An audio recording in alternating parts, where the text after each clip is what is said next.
Hi! ఒక మంచి మాటతో మీ ముందుకొచ్చాను మీ అనసూయ.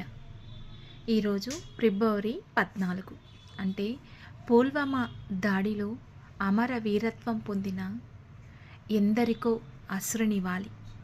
ఎందుకంటే ఈరోజు వాళ్ళు ఆత్మలు శాంతి కలగాలని మనస్ఫూర్తిగా కోరుకుంటున్నాను. అలాగే రెండవది ప్రేమికుల రోజు. ఈ ప్రేమ అన్న పదం ప్రతి ఒక్క చోట ఉంటుంది. అంటే ఒక ప్రేమికుల మధ్యే కాదు, భార్యాభర్తల మధ్య, తండ్రి కూతుర్ల మధ్య, అమ్మ కొడుకు కూతుర్ల మధ్య, అక్క చెల్లెల మధ్య, అన్న చెల్లెల మధ్య, ప్రతి ఒక్కరి మధ్య ఉండేది ఒక ప్రేమ మాత్రమే.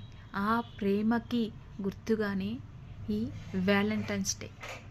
అలాగే మనము ముఖ్యంగా ప్రేమకి ఎంత శక్తి ఉంది అన్నది రాధాకృష్ణ ప్రేమ విన్నా చదివిన అపురూపమైన చరిత్ర రాధాకృష్ణులది.